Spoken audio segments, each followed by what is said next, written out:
Today we are going to deal with the life teachings contribution of Swami Vivekananda. We have already seen the life, the situation, and what made Swami Vivekananda to launch himself into that freedom struggle, the movement. The thought, the contemporary thought, or his tour through the width and breadth of India brought him to the realization that he has to spend himself in order to bring out or bring up the people, to alleviate the poverty, and mainly through education. So he not only became an educationalist, he also became a reformer, and a reformer of the religion, especially that of Hinduism, and he became the spokesperson for India at the World Parliament of Religions. So we have seen the great figure Vivekananda as a small boy growing up into a national stature and then became worldwide well known and acknowledged. Today we shall see the contribution what he has made to the religion, for India and for Hinduism. How did he reform all this, especially the religion, the Hindu religion, and then the contribution which he has made for India. A little bit of going into the life already we have seen, but this is in just a little in short, or very briefly we go through that. Swami Vivekananda, known in his pre-monastic life as Narendranath Datta, was born in an affluent family in Calcutta on 12th January 1863. His father, Vishwanath Datta, was a successful attorney with interests in a wide range of subjects, and his mother, Bhuvaneshwari Devi, was endowed with deep devotion, strong character, and other qualities. A precious boy, Narendra excelled in music, gymnastics, and studies. By the time he graduated himself from the Calcutta University, he had acquired a vast knowledge of different subjects, especially Western philosophy and history. Born with a yogic temperament, he used to practice meditation even from his boyhood and was associated with the Brahmo Samaj movement for some time.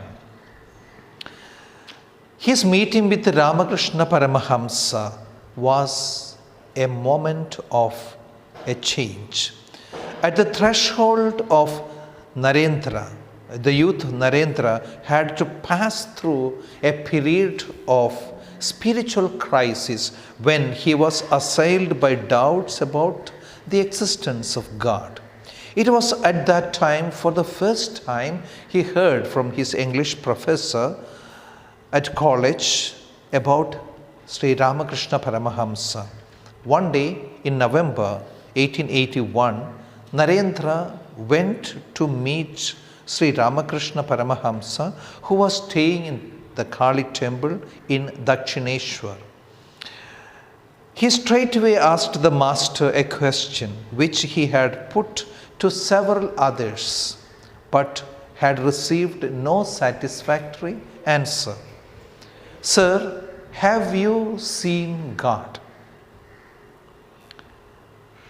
Without a moment's hesitation, Sri Ramakrishna Paramahamsa replied, yes, I have. I see him as clearly as I see you, only in a much intenser sense. Apart from removing doubts from the mind of Narendra Nath Datta, Sri Ramakrishna won him over through his pure love and unselfish love. Thus began the guru-disciple relationship, which is quite unique in the history of spiritual masters. Narendra now became a frequent visitor to Dakshineshwar. Narendra also met several young men who were devoted to Sri Ramakrishna, and they all became close friends. There are some difficult situations shown in the life of Narendranath or Vivekananda. After a few years, two events took place which caused Narendra considerable distress. One was the sudden death of his father in 1884. This left the family penniless, and Narendra had to bear the burden of supporting his mother, brothers, and sisters. The second event was the illness of Sri Ramakrishna Paramahamsa, which was diagnosed to be cancer of the throat. In September 1885, Sri Ramakrishna Paramahamsa was moved to a house at a Shampukur, and a few months later to a rented villa at Kosipore. In those two places, the young disciples nursed the master with much love and devotion. In spite of poverty at home and inability to find a job for himself, Narendra joined the group as its leader. So here we see the meeting between the Guru and the disciple. That changed Vivekananda a lot. The question which he put to number of other leaders or well-known persons was about, have you seen God? The one question with which he was going around seeking answers, till he came to Ramakrishna Paramahamsa, who without a moment of hesitation said, yes, I have seen God, and I see him as clearly as I see you, and even in a more intenser way. With that, the doubts cleared and became an ardent follower of Sri Ramakrishna Paramahamsa. The beginning of the monastic brotherhood, we can see Vivekananda already joining in this group. The situation at home is not at all good. He being perhaps the elder, he had to look for the upkeeping of the family, though poverty at home and all that. Leaving aside all that, something was driving him, and he left all the cares and concerns of home behind and goes and joins the group. That's with Sri Ramakrishna Paramahamsa. Sri Ramakrishna instilled in these young men the spirit of renunciation and brotherly love for one another. One day he distributed the saffron drops among them and sent them out to beg food. In this way, he himself laid the foundation for a new monastic order. In the small hours of 16th August 1886, Sri Ramakrishna gave up his mortal body. After the master's passing, 15 of his young disciples began to live together in a dilapidated building at Baranagar in North Calcutta. Under the leadership of Narendra, they formed a new monastic brotherhood, and in 1887, they took the formal vows of sannyasa, thereby assuming new names. Narendra became Swami Vivekananda, although this name was actually assumed much later. So I am interchangeably using both the name Narendra and Swami Vivekananda, so don't get confused about. They are not two persons, they are one and the same. Awareness of his life's mission. After establishing the new monastic order, Vivekananda heard the inner call for a greater mission in his life. While most of the followers of Sri Ramakrishna thought of him in relationship to their own personal lives, Vivekananda thought of the master in relationship to India and the rest of the world. As the prophet of present age, what was Sri Ramakrishna's message to the modern world and to India in particular? That was the question which Vivekananda was considering. This question and the awareness of his own inherent powers urged Swami Vivekananda to go out alone into the wide world. So in the middle of 1890, after receiving the blessings of Sri Sarada Devi, the divine consort of Sri Ramakrishna Paramahamsa, known to the world as Holy Mother, who was then staying in Calcutta, Swamiji left Baranagar Mutt and embarked on a journey, long journey of exploration and discovery of India. We see Vivekananda on 2 tours through the width and breadth of India. The first one was a natural curiosity as a young monk to know the ethos and pathos of the Indian people.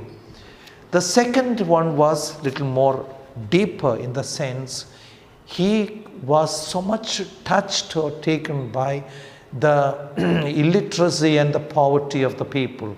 So he wanted to really do something to alleviate the poverty and end this horrible situation or a pathetic situation of the Indians.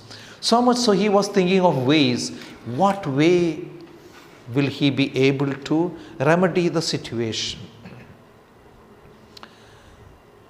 So the discovery of real India is revealed to him during his tour. During his travels all over India, Swami Vivekananda was deeply moved to see the appalling poverty and backwardness of the masses. He was the first religious leader in India to understand and openly declare that the real cause of India's downfall was the neglect of the masses. The immediate need was to provide food and other necessities of life to the hungry millions. For this, they should be taught improved methods of agriculture, village industries, etc. It was in this context that Vivekananda grasped the crux of the problem of poverty in India, which escaped the attention of the social reformers of his days, owing to centuries of oppression. The downtrodden masses had lost faith in their capacity to improve their lot. So what was that problem alleging the Indians? One was that the centuries of oppression. So they had no hope in themselves, or they were never able to realize that united they would be able to throw away the oppression. So they had no chance of really having that sense of self defense or the faith in themselves. That was absolutely lacking. Why? Years of oppression, religious oppression, then the colonial oppression. Both together made them to disbelieve themselves that their fate is beyond redemption, or their situation was beyond any redemption. So owing to the centuries of oppression, and the downtrodden masses had lost their faith in their capacity to improve their lot. It was first of all necessary to infuse into their minds faith in themselves. For this, they needed a life-giving, inspiring message. Swami Vivekananda found this message in the principle of Atman, the doctrine of the potential divinity of the soul, taught by Vedanta, the ancient system of religious philosophy of India. He saw that in spite of poverty, the masses clung to religion. but they had never been taught the life-giving, ennobling principles of Vedanta and how to apply them in practical life. Thus, the masses needed two kinds of knowledge: secular knowledge to improve their economic condition, and the spiritual knowledge to infuse in them faith in themselves and strength in their moral sense. The next question was how to spread these two kinds of knowledge among the masses. Through education. This was the answer that the Swamiji found. So how he embarks on the idea of education, a must for the masses, in order to educate them on two main principles: to instill in them, to infuse in them, that is the courage, that is of the self power or the faith in themselves, and then teach them the secular knowledge about the better agricultural or the farming using machinery and all that. So to improve the economic condition. From there we will see him going a little further, where he is feeling the need of an organization, a strong organization which will take care of the upliftment of the downtrodden. One thing became very clear to Swami Vivekananda: to carry out his plans for the spread of education and the upliftment of the poor masses, and also of women, an efficient organization of dedicated people was needed.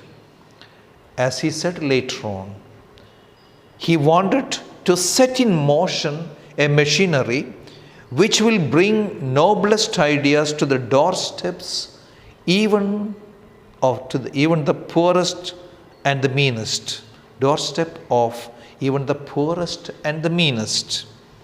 It was to serve this machinery that Swamiji founded the Ramakrishna mission a few years later. So what was the purpose of Ramakrishna mission? That is named after Ramakrishna Paramahamsa. Vivekananda became his worthy disciple and the leader after Ramakrishna Paramahamsa's death. Vivekananda was the leader for the monks, and he had wonderful vision for the group, and he wanted many more people to join in the mission in order to spread the ideals of Ramakrishna Paramahamsa, and mainly to instill in the people a faith in themselves, or telling them that there is something deep within which can be still revived and that is not totally lost. Although people were feeling totally dejected and or fatalism was governing at that time. It was during this time, that means he was considering in which way or to alleviate the poverty, to bring up or how to impart education to the poor masses, the downtrodden. He came to know about the World Parliament session which was going to take place. So his decision to attend the World Parliament of Religions. It was when these ideas, that is his search for a way to help the downtrodden masses of India, these ideas was taking shape in his mind. In the course of his wanderings, Vivekananda came to hear about the World's Parliament of Religions to be held in Chicago in 1893. His friends and admirers in India wanted him to attend the parliament. He too felt that the parliament would provide the right forum to present his master's message to the world, and so he decided to go to America. Another reason which prompted Swami Vivekananda to go to America was to seek financial help for the project of uplifting the masses. Swamiji, however, wanted to have an inner certitude and the divine call regarding his mission. Both of these he got while he sat in deep meditation on the rock island at Kanyakumari. With the funds partly collected by his Chennai disciples and partly provided by Raja of Khetri, Swami Vivekananda left for America from Mumbai on 31st May 1893. So there we have already seen about the address, his address to World Parliament of Religions. His speeches at the World's Parliament of Religions held in September 1893 made him famous as an orator by the divine right and as a messenger of Indian wisdom to the Western world. After the Parliament, Swamiji spent nearly 3.5 years spreading Vedanta as lived and taught by Ramakrishna, mostly in the eastern parts of USA and also in London. In fact, the purpose of Vivekananda going abroad mainly was first one, to spread the ideals of Ramakrishna Paramahamsa. Much more was the financial help which he would may be able to get in order to have the program of upliftment of the masses. He wanted to alleviate the poverty of what he had seen in throughout India. So these were the two motto which he had in going over there, and that also was only for a short stay there. But his stay after the World Parliament address took much more time than what was planned. 3.5 years he stayed there, spreading, going about the preaching the Vedanta philosophy and teaching the group there, that is in the width and breadth of USA, mainly in the northern, mostly in the eastern parts of USA and also in London. So after this 3.5 years of his mission in America, or the worldwide mission, he has come back now. After this long stay, he is coming back to India. So awakening his countrymen, now he has come back with the mission of really doing something for his countrymen. He returned to India in January 1897. In response to the enthusiastic welcome that he received everywhere, he delivered a series of lectures in different parts of India, which created great stir over all the country. Through these inspiring and profoundly significant lectures, Vivekananda attempted to do the following things. First, to rouse religious consciousness of the people and create in them pride in their cultural heritage. Two, to bring about unification of Hinduism by pointing out the common basis of all the different groups or sect. Third, to focus the attention of educated people on the plight of the downtrodden masses and to expound his plan for their uplift by the application of the principles of practical Vedanta. So 3 aspects he had in mission. After coming back from the tour in America, he was trying to awaken his countrymen to lift up the spirit. So to rouse up the religious consciousness of the people and create in them the pride of their cultural heritage, to bring about unification in Hinduism, pointing out the common basis of all the different groups or the sect.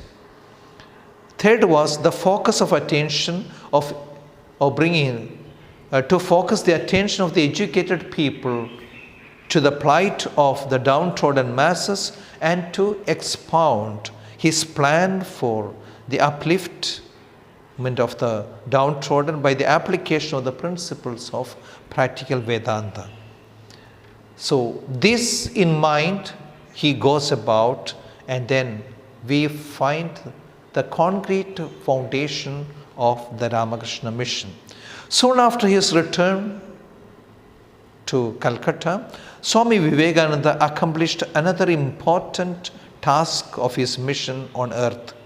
He founded on 1st of May 1897 a unique type of organization known as Ramakrishna Mission, in which monks and lay people would jointly undertake propagation of practical Vedanta and various forms of social service, such as running hospitals, schools, colleges, hostels, rural development centers, etc., and conducting massive relief and rehabilitation work for the victims of earthquakes, cyclones, and other calamities in different parts of India and other countries. So his foundation of Ramakrishna Mission had a wider range of ideals to reach, or to reach out to many more, not just for a handful of people. So that's what he did after the tour in America. He is coming back, and then founded, or another landmark in his life was the foundation or the task of his mission on earth. He founded on 1st of May 1897 a unique type of organization known as Ramakrishna Mission with great ideals. Now, what happens to him? As we can see, the tour which had been taking in America, it had a very difficult time for him, or it was telling on his health. Constant travel, continuous lectures, and different things like that. He was having a very, very bad health.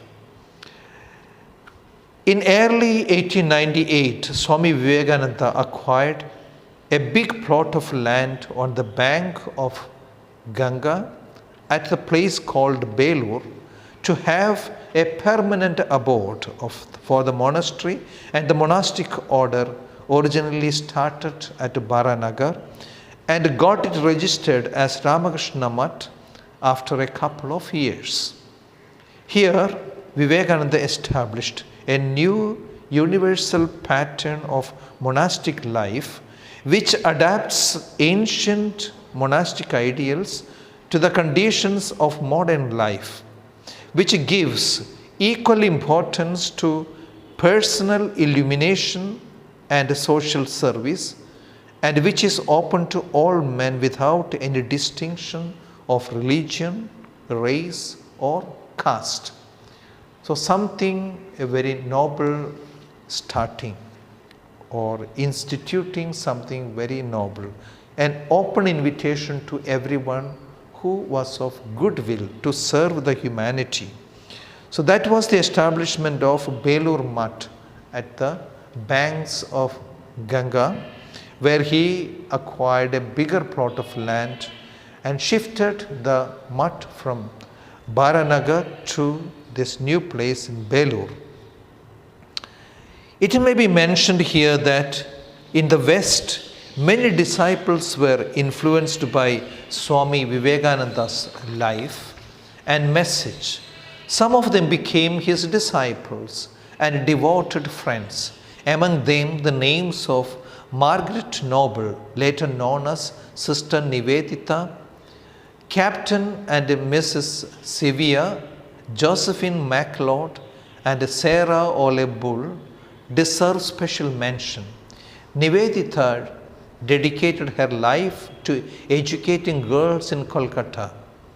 Swami Vivekananda had many Indian disciples also, some of whom joined Ramakrishna Mutt and became sannyasins. So the very fact of his address in the World Parliament of Religions made him instantly famous. or it was a spontaneous action from the people in America, in India, to be so proud of Vivekananda, the way he spoke, an orator, and plus the conviction with which he spoke. And he is the one without any written matter, spoke spontaneously from his heart. That was overwhelming for the listeners. Then we have also heard about the last days of Vivekananda. In June 1899, he went to the West on a second visit. This time he spent most of his time in the west coast of USA. After delivering many lectures there, he returned to Belur Mutt in December 1900. The rest of his life was spent in India, inspiring and guiding people, both monastic and lay, incessant work, especially giving lectures and inspiring people told upon Swamiji's or Vivekananda's health. His health deteriorated and the end came quietly on the night of 4th July 1902. Before his Mahasamadhi, he had written to a Western follower, "It may be that I shall find it good to get outside my body, to cast it off like a worn-out garment, but I shall not cease to work. I shall inspire men everywhere until the whole world shall know that it is one with God." The whole world shall know that it is one with God. So that's what a premonition before his death. All the time he had been telling that he will not hit 40. Before he reaches the age of 40, that he would end his life or he will die. That premonition he had been repeating that, and exactly 4th July 1902, he was short of few more months to at 40 years. Before that, he died.